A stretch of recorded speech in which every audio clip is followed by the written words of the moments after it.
Finally जिस video का बेसब्री से इंतजार था वो वीडियो अब आपके अपने YouTube चैनल मिडिल एजुकेशन पर आ चुका है। आप लोग का बहुत सारे कमेंट आ रहे थे कि प्लीज सर विज्ञान का कुछ तगड़ा कंटेंट ले आइए। जिस प्रकार से हमने गणित में टॉप किया, हमने सामाजिक विज्ञान में टॉप किया, विज्ञान का भी कुछ ऐसा करिए sir. And finally middle education तुम्हारे सामने लेकर के आ चुका है विज्ञान का एक प्रश्न पत्र जो आपके एग्जाम में 100% देखने को मिलेगा। अब तुम्हें करना क्या है, इसके सारे क्वेश्चन को बेहतरीन ढंग से मेरे साथ प्रिपेयर करना है, बढ़िया तरीके से सारे क्वेश्चन को याद करते जाना है अगर आपको अपने एग्जाम में टॉप करना है तो। और इसके बाद डेफिनेटली आप अपने एग्जाम में टॉप करेंगे। तो चलो बिना टाइम वेस्ट किए फटाफट हम वीडियो को शुरू करते हैं, देखते हैं हमारे विज्ञान में किस प्रकार से प्रश्न पूछा गया है एंड क्या होगा इसका सही उत्तर। जैसे मैं ओपन करता हूं तो यहां से हमारे क्वेश्चन स्टार्ट होते हैं एंड हमारा पहला नंबर कहता है कि सही विकल्प का चयन करके हमें उत्तर पुस्तिका में लिखना है। ठीक है, इसमें पहला नंबर कहता है कि शुष्क बर्फ क्या है, क्या होता है शुष्क बर्फ, ये प्रश्न पूछा गया है। तो यहां पर देखो ऑप्शन नाइट्रोजन ऑक्साइड या फिर ठोस कार्बन डाइऑक्साइड, कार्बन मोनोऑक्साइड या फिर उनमें से कोई नहीं। तो शुष्क बर्फ हमेशा ठोस कार्बन डाइऑक्साइड को आ जाता है एंड यह हो जाएगा आपका सही उत्तर। देखिए आपको प्रॉपर विजुअल हो, प्रॉपर एक एक चीज दिखाई दे, इसके लिए मैं थोड़ी जूम करता हूं ताकि आपका नजर टोटल और टोटल ऑन स्क्रीन होना चाहिए। अब देखो हमारा प्रश्न क्रमांक 2 कह रहा है कि सल्फर का परमाणु द्रव्यमान होता है, कितना होता है। तो सही आंसर लगाना है 32, अर्थात option number A is correct answer. Next कह रहा है किसी यम द्रव्यमान की वस्तु जिसका वेग है का संवेग क्या होगा। मतलब कोई यम द्रव्यमान की वस्तु है जिसका वेग है, मतलब गति कर रहा है, तो उसका संवेग क्या निकल के आएगा। तो संवेग निकल के आएगा option number the mv। Next आगे देखते हैं शक्ति का एसआई मात्रक क्या होता है। तो शक्ति का एसआई मात्रक पूछा है, तो शक्ति का एसआई मात्रक हमेशा वाट होता है, तो इसका सही आंसर आपको वाट लगाना है। सारे क्वेश्चन को अच्छे से देखते आना, अच्छे से याद करते आना, क्योंकि परीक्षा में तुम्हें भी वाट लगाना है। नेक्स्ट देखो ध्वनि का वेग सबसे अधिक होता है किसमें, ठोस में, गैस में, द्रव में, इनमें से सभी। तो इसका सही आंसर लगाना ऑप्शन नंबर आ ठोस में। सबसे अधिक ध्वनि का वेग ठोस में होता है। तुमने ट्रेन की पटरी देखी है कभी, तुम ट्रेन की पटरी में अपने मुंह से दबाना इस ट्रेन की पटरी को, 10 किलोमीटर ट्रेन रहेगा, तुमको पता चल जाएगा कि किस ट्रेन पर किस पटरी पर ट्रेन आएगी, किस ट्रेन पर किस पटरी पर नहीं आएगी, क्योंकि तुमने ट्रेन की पटरी को अपने दांत से दबाया है। और ध्वनि का वेग सबसे अधिक है, मतलब 10 किलोमीटर दूर से तुम बता दोगे। ट्रेन दिखाई नहीं दे रहा, किसी को नहीं पता, लेकिन तुम बता दोगे कि इसमें से ट्रेन आ रही है। कभी प्रैक्टिकल कर लेना। नेक्स्ट कह रहा है छठवां नंबर कि उर्वरकों में निम्नलिखित में से कौन सा तत्व उपस्थित नहीं रहता है। तो इसका सही आंसर होगा आयरन। उर्वरक में आपका नाइट्रोजन होता है, पोटेशियम, फास्फोरस, लेकिन आयरन नहीं होता है, ध्यान रखना। नेक्स्ट सेम क्वेश्चन इंग्लिश में अवेलेबल है। अगर आप इंग्लिश मीडियम के स्टूडेंट हैं तो सारे क्वेश्चन को बकायदे अंग्रेजी में देखिए और इसका पीडीएफ भी डाउनलोड कर सकते हो। पीडीएफ का लिंक मिलेगा आपको डिस्क्रिप्शन बॉक्स में, जाओ जल्दी से डाउनलोड करो अगर आपको विज्ञान के पेपर में तबाही मचानी है तो। देखो अब हमारा प्रश्न क्रमांक 2 कह रहा है रिक्त स्थान की पूर्ति करो। पहला नंबर कहता है जब एक घने जंगल के आच्छादन से सूर्य की किरणें गुजरती है वहां हम डैश डैश डैश प्रभाव देख सकते हैं। तो वहां हम कौन सा प्रभाव देखते हैं। तो अगर आच्छादन से सूर्य की किरणें गुजरती है तो वहां हम देखते हैं टिंडल प्रभाव। तो यहां पर आपको लिखना है टिंडल प्रभाव। नेक्स्ट हमारा प्रश्न कह रहा है कि सोडियम क्लोराइड अर्थात NaCl के धनात्मक डैश डैश डैश आयन तथा ऋणात्मक डैश डैश आयन संघटक कर्ण के रूप में विद्यमान होते हैं। तो यहां पर आपको लिखना है सोडियम जो क्लोराइड होता है उसका Na, मतलब सोडियम धनात्मक आयन और क्लोरीन होता है ऋणात्मक आयन। बस इतना तुम्हें लिखना है। नेक्स्ट हमारा तीसरा नंबर कह रहा है कि डैश डैश डैश एक ही तत्व के परमाणु हैं जिनकी द्रव्यमान संख्या भिन्न भिन्न होती है। तो इसका सही आंसर आपको लिखना है सिंपल सा समस्थानिक। क्या लिखोगे, समस्थानिक। बस इतना लिख के आपको कंप्लीट करना है। नेक्स्ट हमारा कह रहा है चौथा नंबर कोशिका की पैकिंग और कोशिका की पैकिंग और प्रेषक इकाई डैश डैश डैश है। तो इसका सही आंसर आपको लिखना है गोल्जी बॉडी। क्या लिखेंगे, गोल्जी बॉडी या फिर गोल्जी बॉडी, गोल्जी बॉडी, ये लिख के कंप्लीट करेंगे। नेक्स्ट हमारा कह रहा है पांचवा नंबर वेग एक डैश डैश राशि है। तो वेग जो है वो एक सदिश राशि है, तो आपको यहां पर सदिश लिखना है, ध्यान रखिएगा। नेक्स्ट हमारा कह रहा है ध्वनि की प्रबलता अथवा मृदुलता मूलतः इसके डैश डैश से ज्ञात की जाती है। तो इसके आयाम से ज्ञात की जाती है। तो यहां पर आपको क्या लिखना है, आयाम। इस प्रकार से ये होता है कंप्लीट। आगे बढ़ते हैं। सेम क्वेश्चन इंग्लिश में अवेलेबल है। अगर आप इंग्लिश मीडियम के स्टूडेंट हैं तो सारे क्वेश्चन को बाकायदे इंग्लिश में देख सकते हैं। हमारा प्रश्न क्रमांक 3 कह रहा है कि सत्य असत्य लिखो। पहला नंबर कहता है एरोसॉल एक कोलाइडी विलयन का प्रकार है। तो यहां पर आपको सत्य लिखना है क्योंकि एरोसॉल एक कोलाइडी विलयन है, ध्यान रखना। नेक्स्ट कह रहा है परमाणु सदैव स्वतंत्र अवस्था में रहता है, तो ये आपका गलत हो जाएगा। नेक्स्ट कह रहा है कि पुरकिंजे ने 1831 में कोशिका में केंद्रक का पता लगाया था, तो ये भी आपका गलत हो जाएगा। पुरकिंजे ने नहीं बल्कि रॉबर्ट ब्राउन ने पता लगाया था। नेक्स्ट कहता है कि गति के द्वितीय नियम को जड़त्व का नियम भी कहा जाता है, तो ये आपका गलत हो जाएगा, क्योंकि गति के द्वितीय नियम को जड़त्व नहीं कहते बल्कि प्रथम नियम को जड़त्व का नियम कहा जाता है। नेक्स्ट कह रहा है कि दीवार पर बल लगने से जो कार्य हो रहा है क्या शून्य होगा? बिल्कुल सही है। अरे भाई दीवार खड़ी है, तुम कितना भी इसमें ताकत लगाओ, कितना ही फोर्स लगाओ, अगर दीवार इधर से उधर नहीं हिल रही है, मतलब जो तुमने कार्य किया है वह एक शून्य कार्य है। नेक्स्ट कह रहा है संकरण का अर्थ है अनुवांशिकता रूप से दो असमान पादपों के बीच क्रॉसिंग करना। बिल्कुल सही है, इसी को संकरण कहते हैं। नेक्स्ट देखिए, सेम क्वेश्चन इंग्लिश में अवेलेबल है। अगर आप इंग्लिश मीडियम के स्टूडेंट हैं तो सारे क्वेश्चन को अंग्रेजी में देख सकते हैं। आगे बढ़ते हैं। नेक्स्ट हमारा कह रहा है प्रश्न क्रमांक 4, इसमें कह रहा है कि सही जोड़ी को मिलाइए। पहला नंबर आपका कह रहा है कि अदिश राशि, तो यहां पर जो दूरी है वो अदिश राशि हो जाएगा, तो ये हो जाएगा पहले नंबर का। नेक्स्ट कह रहा है त्वरण, तो त्वरण का सही आंसर लगाना है वेग परिवर्तन की दर, तो ये हो जाएगा आपके दूसरे नंबर का। नेक्स्ट कह रहा है बल, तो इसका सही आंसर लगाएंगे द्रव्यमान गुणित त्वरण, ये हो जाएगा आपके तीसरे नंबर का। नेक्स्ट कह रहा है कि संवेग का यशाई मात्रक, तो इसका सही आंसर आपको लगाना है किलोमीटर प्रति सेकंड, ठीक है, तो ये हो जाएगा आपका 3 तक हो गया ना, ये हो जाएगा चौथे नंबर का। नेक्स्ट कह रहा है कि एक अश्वशक्ति बराबर कितना होता है, तो 776 वाट होता है, ये हो जाएगा 5वें नंबर का। एंड अंतिम वाला कहता है कार्य का यशाई मात्रक, तो जूल होता है, ये हो जाएगा आपके 6ठे नंबर का। इस प्रकार से 6 नंबर के क्वेश्चन होते हैं कंप्लीट। सेम क्वेश्चन इंग्लिश में अवेलेबल है, सभी क्वेश्चन को आप इंग्लिश में देख लीजिए अगर इंग्लिश मीडियम के स्टूडेंट हैं तो। आगे बढ़ते हैं। प्रश्न क्रमांक 5 कह रहा है एक शब्द या एक वाक्य में उत्तर देना है।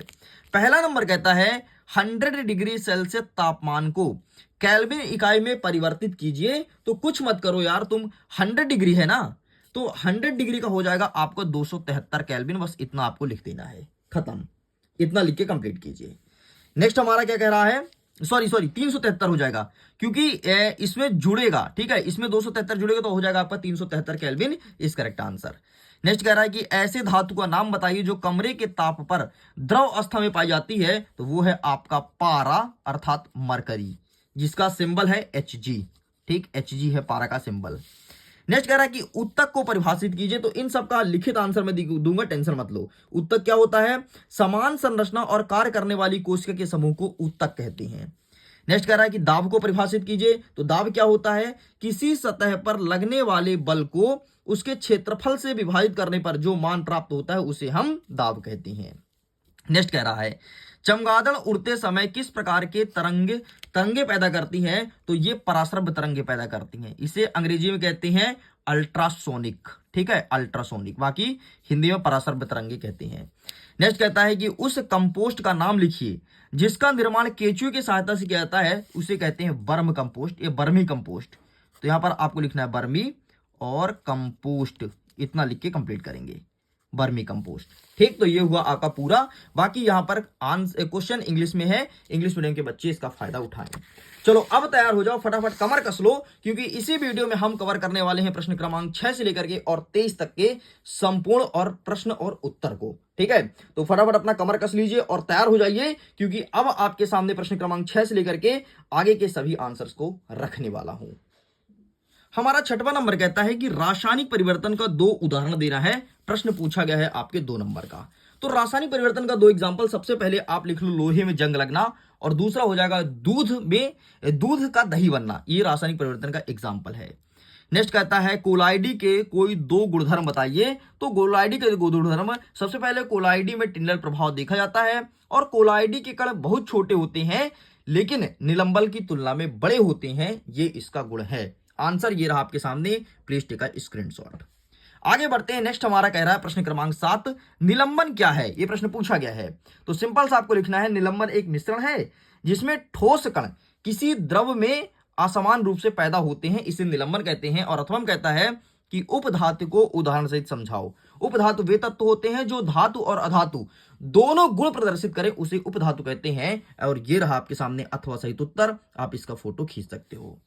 आगे बढ़ते हैं। नेक्स्ट हमारा कह रहा है प्रश्न क्रमांक 8 कि स्थिर अनुपात का नियम स्पष्ट करना है, एंड यहीं पर कहता है कि निम्नलिखित का सूत्र लिखिए एल्यूमिनियम ऑक्साइड और कैल्शियम हाइड्रोक्साइड।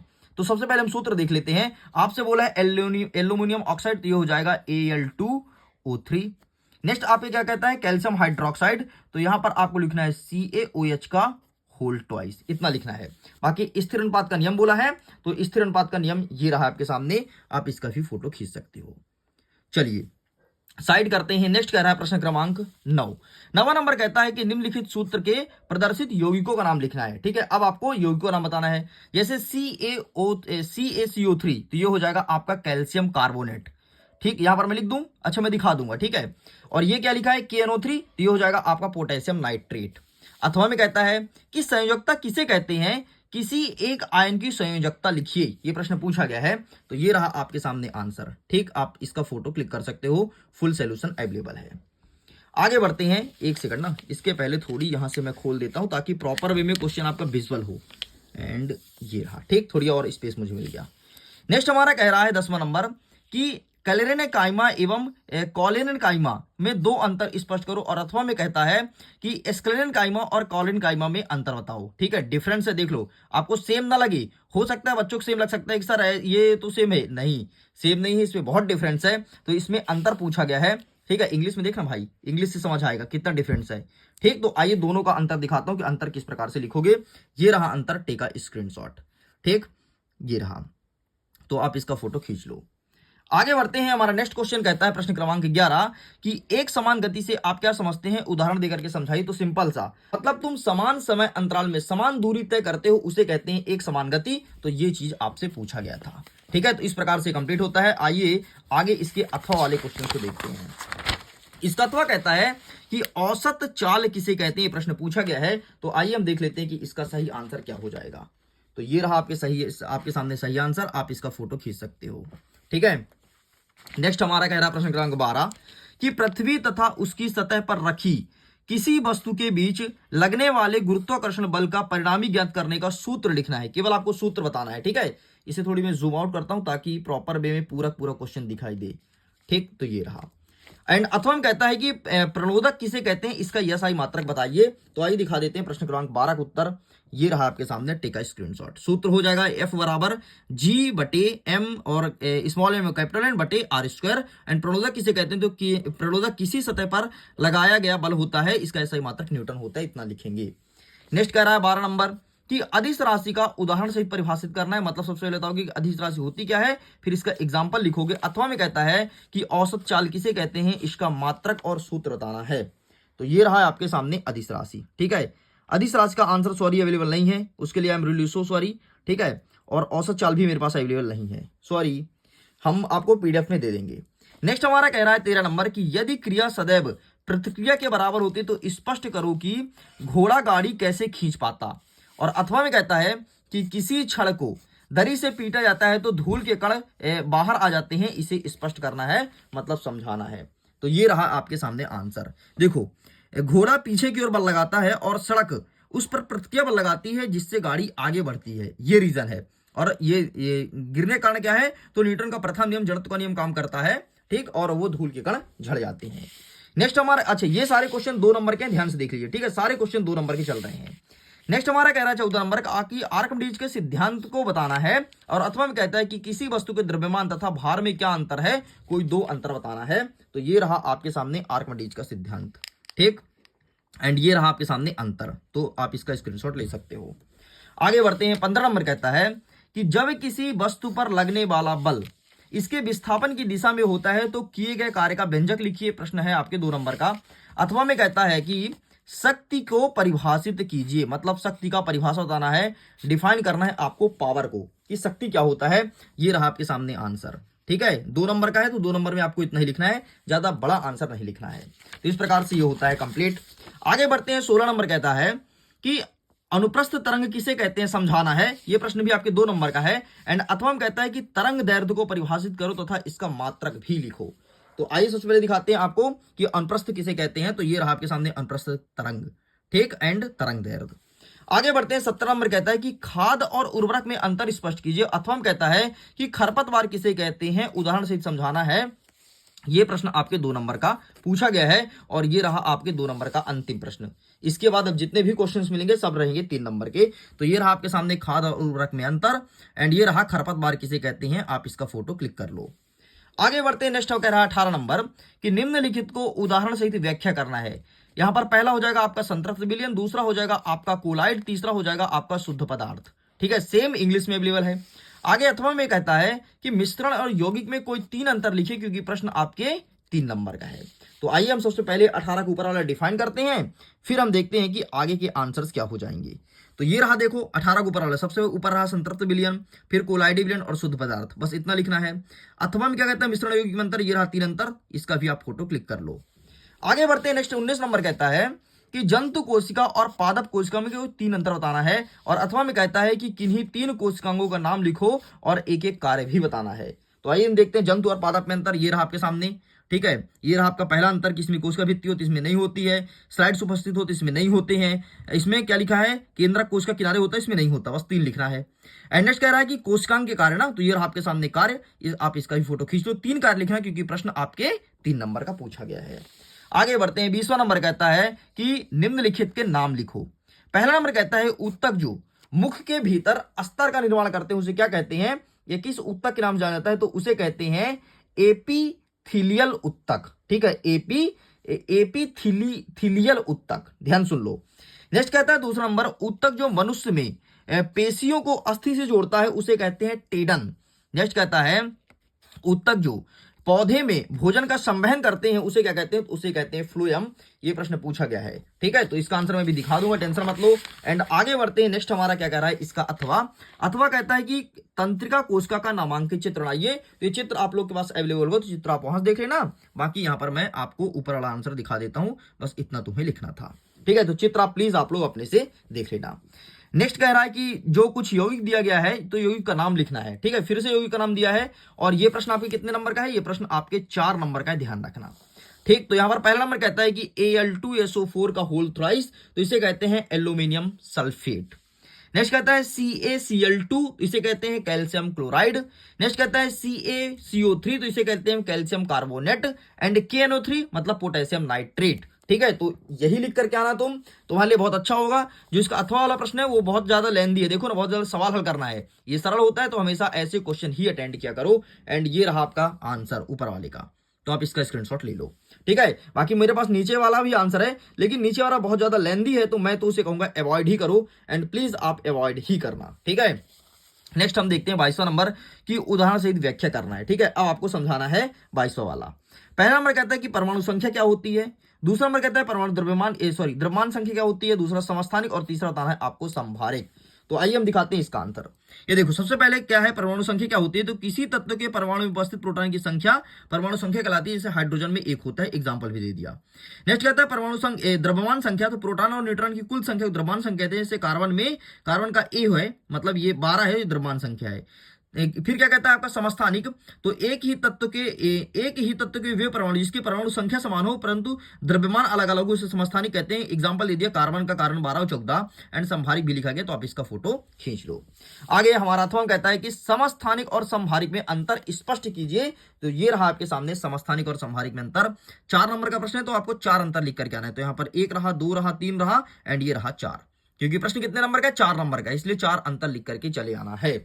आगे बढ़ते हैं, अंतिम प्रश्न कहता है 23वां नंबर कि दूरी और विस्थापन में कोई 4 अंतर लिखो। प्रश्न कितने नंबर का है, प्रश्न आपके 4 नंबर का है, ध्यान से देख लो। एंड अथवा में कहता है एक प्रयोग के दौरान अंतरिक्ष यान से एक सिग्नल को पृथ्वी तक पहुंचने में 5 मिनट का समय लगता है।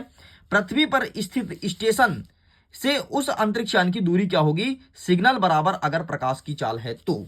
ठीक है, तो ये आंसर मैं दिखा देता हूं। सबसे पहले मैं तो आपको यही बोलूंगा कि अंतर लिख करके आना, अंतर ही रिकमेंड करूंगा, क्योंकि अंतर में कभी नंबर नहीं कटते, पूरे नंबर मिलते हैं। एंड ये रहा आपके अंतरिक्ष यान का उत्तर।